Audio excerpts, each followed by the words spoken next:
You didn't make it? No, sir. Oh my God! Oh my God! What is your mark?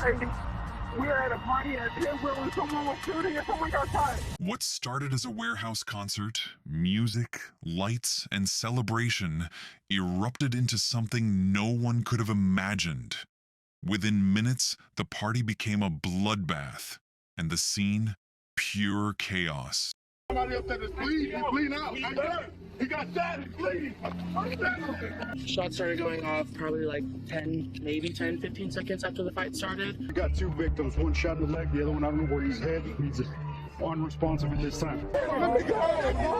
The single chilling word, red rum, was all that remained, a bloody cipher scrawled across a night of shattered celebration. The shooter vanished without a trace, leaving officers completely baffled. Who did this? Does anybody know who did this? Nobody knows who the shooter is? No, we don't know.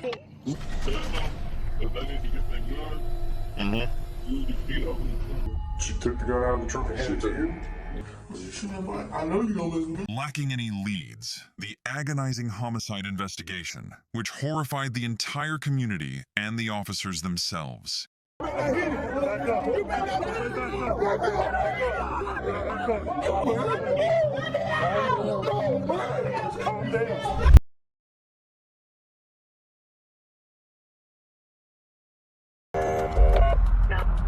is your mark? We are at a party at Timecodes and someone was shooting and someone got shot. Okay, hold on 1 second, okay? Alright, yeah. And you're at the Timecodes, are you with the patient now that was shot? Yes. Alright. Where were they shot at? I don't know. I don't know. They were one of my friends. You never shot them? No. Okay. I've got people on the way, okay?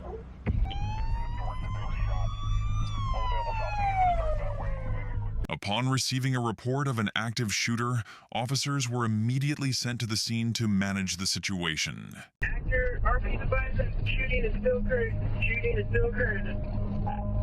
10-4. Right now, officer just showed up. Where's he Somebody at? just got shot down. Where's he at? Who's They're the right at shooter? the warehouse. Who's the shooter? There's the guy in the white shirt with the gun. The gun? is here now. Okay, all right. So there's officers here now. 24 getting reports that the gunman has already left the scene. I'm gonna go ahead and double check. I'm already parked out here on the loop extension and the entrance of Tidwell. Several subjects are leaving at a high rate of speed. I want to pick it up, guys. Nobody knows. Nobody knows at this time who the suspect is. You guys okay? Yes, somebody up there that's bleeding. He's bleeding out. He got shot. He's bleeding. You got 1 victim according to witnesses. Is the shooter still up there? Shooter? Come down, let me see him, Where'd he get hit? I'll put a bandana right there. Okay, all right, I got an ambulance coming. Shooter, where's he at? I don't know. Nobody knows who the shooter is? No, we don't know. You don't know he left? There's somebody going to the hospital Put it right down, now. put it down. True, true. Where? Stop. Here, bro. Is it really blood make that, bro? Hey, don't worry about that. Terrell, don't worry about it, bro. 24, I got 1 victim shot in the leg. Come on. It's okay. You want me on top of you? We got him. Open your leg just slowly. Open your leg. Come on, It's okay. When they got shot. It's like you breathing. Look at me. You laying right there by me. This baby. He's gonna be digging and just. Hey, this might be a little tight, all right? It's gonna be a little tight. It's okay. It's okay. I had to do that. We brought them down here. We gotta do that. I'm so sorry. We gotta do that. All right, it's gonna be a little tight. I'm so sorry. You're such a bitch for spending life. I'm so sorry. 24 just for information, tourniquet's been put on. Everything, can I get a bond? You can check on the person inside. I'm gonna be with you the whole way. Is there somebody inside? There's someone right there. They said they transported another person. He's laying right there, not breathing. Is there somebody else inside, sir? Yes, sir. Chaos ensued at the scene as officers, lacking information on the shooters, worked to save 1 victim. The situation was further complicated by the report of an additional victim inside. Were you in that or outside the facility? doctor. 24, we got a second victim possible. Speed it up. Breaking possible another victim. Where'd he get hit? He got look at his mouth. I think he Where'd he got get hit in hit? his mouth. I think he got hit in the mouth. That's why I'm trying to make sure my son can do it. Sample, we got 2 victims. One shot in the leg, the other one, I don't know where he's hit. He's unresponsive at this time. EMS is on scene. They're coming. Who did this? Does anybody know who did this? Nobody? No. Despite receiving CPR, the victim was unresponsive. Blood was issuing from his mouth, creating a truly terrible scene. When paramedics reached the scene, officers were informed that the victim had suffered a gunshot wound to the back. What's his name? It's Keyundta Barrett. K-U-N-D-T-A.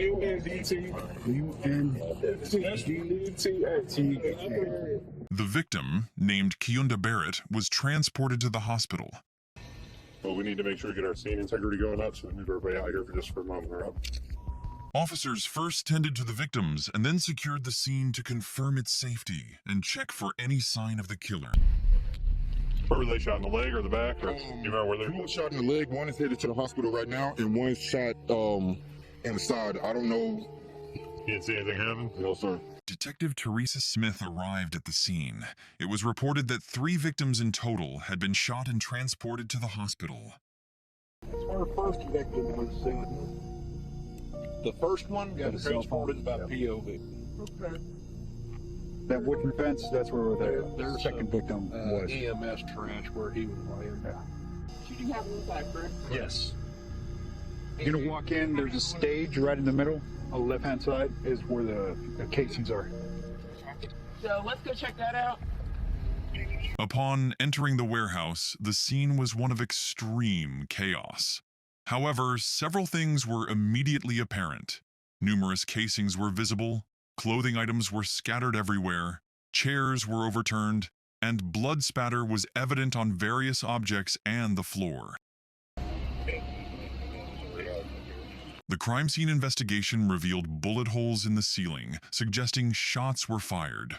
Officers determined that a party had been taking place at the location. Despite the collection of evidence, many questions remained unanswered.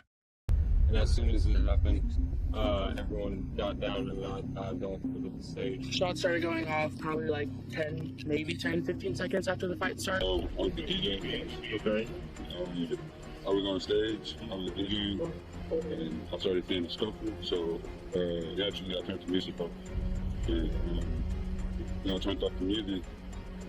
Next thing I knew, I just heard the shots, and we all just got down. And then I got up. My friend Trey was hit, my friend Gene was hit. And when I went outside, my friend was gun on the thing. It all began with a physical confrontation at the concert that night. You see anybody that was doing the shooting? No, one of them, What's his name? PJ. PJ? And PJ is one of the people involved in. Yeah, that's what I only know his alias is PJ.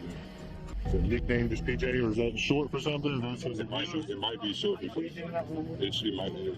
We just know about PJ. White, black, Hispanic. Anybody know where PJ lives? The apartment complex is out there. That's all I can tell you. He lives there with his mom.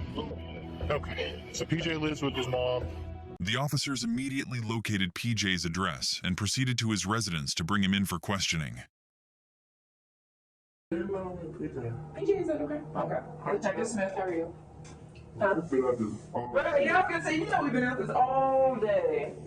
So, we kind of been pressed, we get to all day. It ain't good. do me a favor, start to finish, tell me from the minute you got there to the minute you left, what is going on? PJ was at the concert for the rap group Head Honcho that night. He informed officers that he had a long-standing feud with the group. The conflict escalated during the performance when the group began singing a song titled Red Rum, which means murder if you reverse it. This is what enraged him and led to the fight starting on stage. PJ also stated to the officers that he does not carry a gun. PJ, was you shooting at the party? Was you shooting at the party? Was you shooting at my... I know you don't mess with guns. I don't mess with guns. What the f***? I mean, where in the world do I look like messing with a gun? I'm on probation, get caught with one, I'm gone. I don't want to spend no time in jail. I don't got no I don't have any intentions. I don't feel the need to take nobody off this earth unless they threaten me. I mean by threatening is in a kill to be killed situation. Officers released PJ after the interview, as they had no grounds to detain him at that time. Hoping a critical, untainted detail from their traumatic memories might break the stalled case, detectives went to the hospital to interview the victims of the midnight assault. Among those interviewed was Kentrell Miller, the person who had been shot in the leg. We're trying to figure out if there was a beef with somebody, if there was somebody pissed off at you or him. If you guys were up there rapping, was it a rap battle? Talking crap about somebody? Okay. I'm just trying to get people out the state that didn't believe. And that dude, I'm just going on. And then he started all this again. Everybody else started fighting. You know who that dude was? Following a lack of information from Kentrell Miller, officers proceeded to speak with another victim, Ira Brown, who had also sustained a gunshot wound to the leg. Tell me about when you got hit. Get looked in the back. No, with the, I had got punched in the eye first. Like, somebody hit me in the eye, and then it was like maybe 3 seconds later, it was pow, pow. And then I didn't feel the gunshot at first, but then like I slowly started falling down, and I was like, yeah, I got a shot. Ira told officers he did not know his shooter. When asked if he could identify anyone present on the stage, including those involved in the altercation, Ira named his friend Trayvon Dwayne Maddox, but stated he had no knowledge of whether Trayvon was the individual who shot him.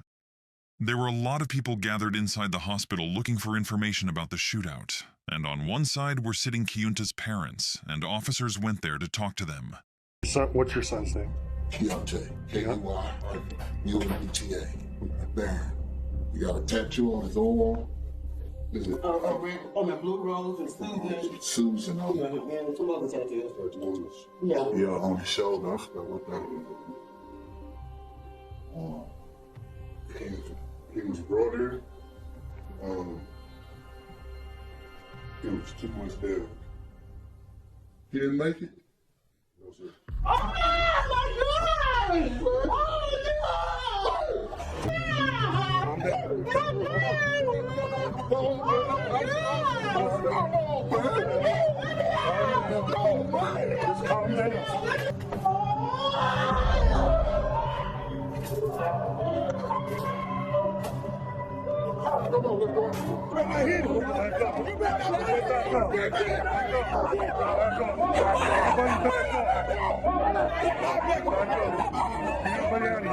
Everybody out.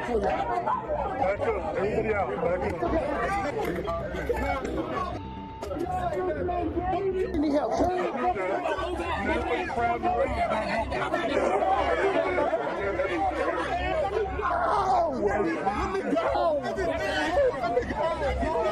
Keyunta was a beacon of light in his family, a truly good son whose actions consistently demonstrated his respect and affection for his parents.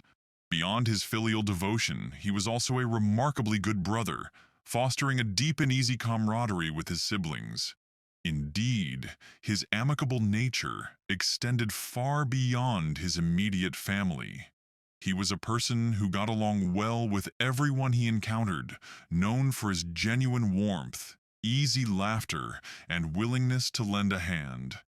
Therefore, the unexpected and tragic news of his sudden demise did not just sadden his family, it utterly devastated them. Controlling the crowd was challenging for the officers, but the name Trayvon Dwayne Maddox was repeatedly mentioned. Officers investigated Trayvon's background, finding a prior arrest for illegal weapon possession. Using this data, they retrieved his address to bring him in for questioning. Hey, how are you? Good morning. Hey, so of course, you know why we're here, right? About what happened last night? Yeah, because I know you were one of the individuals there, right? Okay. Trayvon appeared calm and composed when he informed the officers that he had been expecting their arrival at his house. I couldn't go to the hospital because they thought I did it. They thought like I shot him, like literally. They thought you said that. Everybody, like all them, his family, like because they were trying to fight with my friend, right? Mm-hmm. People came on stage and they hit my homeboy Trail. So when they hit him, gunshots went off. And when the gunshots went off, I heard 2 gunshots, right? I heard 2 gunshots. He got hit in the leg. He said, "Oh, I'm shot." So I grabbed his gun. I shot in the air. There's a bullet hole in there. You can go look at Tidwell. There is a bullet hole in the air where I shot right in the air. And then 3 more shots went off at us on stage. Where's the gun at? He said, "Where is the gun?" The gun is in my car. Like, I didn't drive my car here because I was drunk. So it was at Tidwell. I gave my keys back to my homeboy. His inability to locate his gun intensified the officer's suspicion, leading them to request that he come down to the station. We don't have a arrest warrant or anything from you, okay? And our main goal is just to find out what is going on. I will be right here if y'all have any arrest. Well, now here's it. Well, now I will say this though. We do need you to come with us though, okay?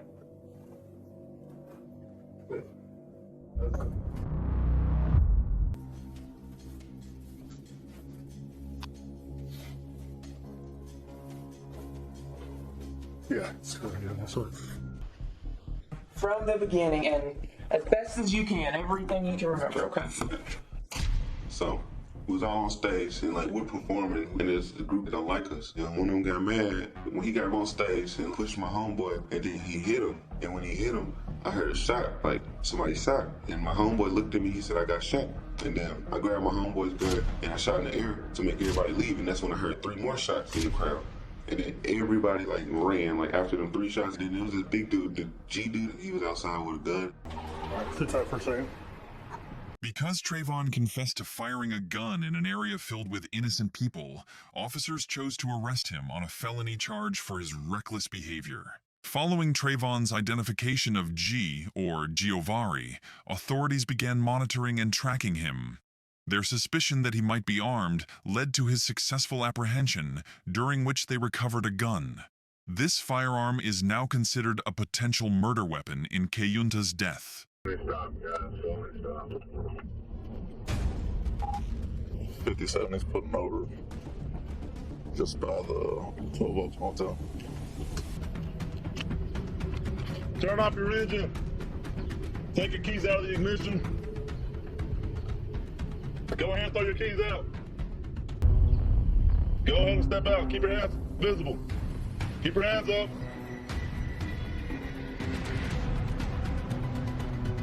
Step out. Just step out. Keep your hands up. Turn away from it. Back up slowly. What's going on?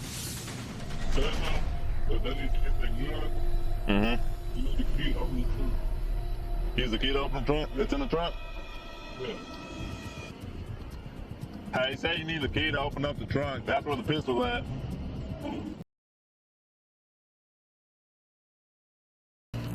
You mind passing that seat? Yeah. I probably wasn't even there for like 15 minutes. So I get there, whatever this is. I mean, I can tell there's a lot of tension going on from some guys that's on the dance floor, some guys that's on the stage. And they just start fighting on stage. Probably 10, 15 seconds. That's when you hear the first shot. And then after the first one, like 2 more went out. They were like back to back. They were like, so everybody trying not to do it, whatever. I went and got my gun. I grabbed my gun from the car. I didn't have my gun in front. I got my gun from the car. I know. It's like a couple of people seen me with my gun, but so I ain't shooting nobody. You can check the ballistics, whatever you need to do. I'm just trying to, you know what I'm saying, clear my name. Following Giovari's arrest on unrelated marijuana charges, officers received a tip implicating Nathan Austin, who was reportedly in possession of Trayvon's gun. Officers subsequently found Austin near a pond. He confessed to having thrown the firearm into the pond and was actively attempting to retrieve it. He was then brought in for questioning. Oh, this is Detective Teresa. Hi, Nathan. Yeah. Okay. So she shows up and she's like, I've got this, Trey gave me this gun. She wanted to throw it in Lake Tyler. Okay. I was just like, that's dumb. Nathan informed the officers that he was at the hospital and that a girl from the concert who had the gun approached him. So then you don't get seen on the side of the road. She just kept freaking out. So she wanted to get rid of it. And I was like, fine, just give it to me and I'll do it. So she took the gun out of the truck and handed it to you? Yeah, she followed me down to the lake. And then I threw it in the lake. Nathan submitted the text exchange with Trayvon. In the messages, Trayvon requested Nathan to recover the gun, stating this action would exonerate him. The specialized recovery team successfully located and retrieved a crucial firearm from a pond after a determined search. This significant recovery confirms an investigative lead and provides key material for the ongoing case. Officers conducted ballistic analysis on both Giovari's and Trayvon's firearms. Following the findings, they proceeded to the Smith County Jail to inform Trayvon of the results. We do have to tell you something. It's not good news.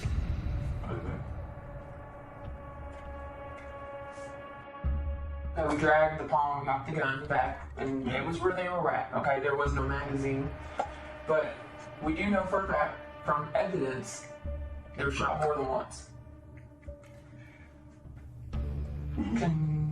Keyundta? Keyundta? Yeah. Yeah, he was murdered by that gun. How was he murdered by that gun? How was he shot by that gun if I did not shoot him with that gun? How was he murdered by that gun? The bullet that killed Barrett came from the gun that was in your hand. How does it, how? Because there's okay, forensic science, okay? They did all the testing. The gun was shot more than once. There was a witness who said that you did a double tap. You may have not realized it. I did not shoot that boy. That was my friend. I know. Why would I shoot him? Honestly, I believe it was an accident. I don't know. I do believe it was an accident. I did not shoot him. Trayvon was in disbelief that he had shot his friend, but the evidence was overwhelming. He was found guilty and sentenced to 10 years in prison.